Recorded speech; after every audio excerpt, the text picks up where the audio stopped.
Hello, welcome to the Cash Edit, where we talk all things branding, design, styling, and strategy.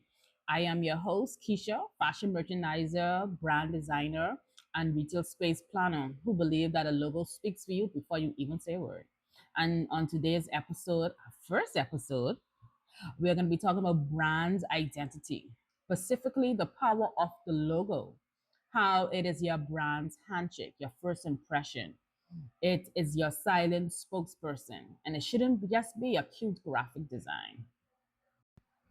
A logo isn't just something that you slap on a t shirt or a signboard. It should tell your story. It should be a summary of your values, your aesthetic, what you want people to feel when they see a brand.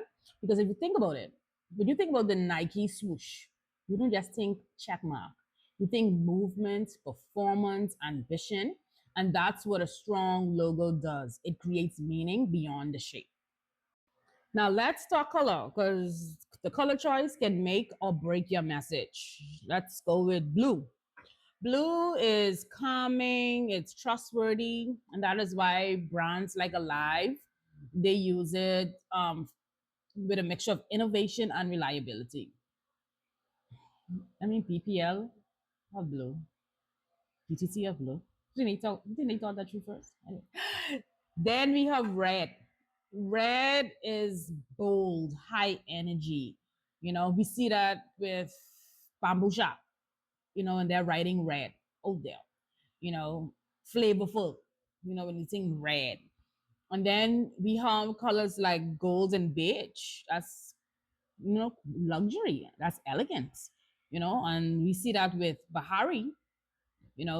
They feel exclusive, but yet approachable. Good color choice. So when you're picking your color, it shouldn't just be something that you like. It should represent your brand energy. What you want your customers to feel and see when they look at that logo. When they see that logo, are they going to think luxury? Are they going to think high vibrant? Are they going to think fun, playful? What are they going to think reliable? Are they going to think this brand is something that I want to work with because they took the time in the way they design it. The color choice. You know, like okay, let's think eco-friendly, recycling. If you're doing a brand that deals with the earth, green. That's what you think. That's the color you go with. You go with green for the earth, for recycling. You can't just pick. You can't just say you go in. You are a recycling company or eco-friendly company, and your logo's purple. Where you get purple from?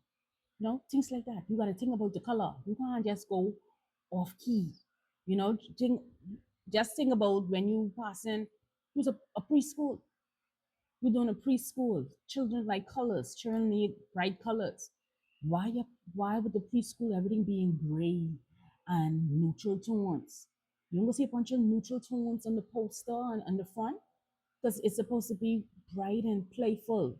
So your brand should represent what you want the energy feel around it. When we come back, we're gonna talk about local inspiration and dive deeper. Deep diver? Dive deeper? Deep diver? No, deep diver doesn't make sense. We're gonna dive deeper into local inspiration brands around the farmers.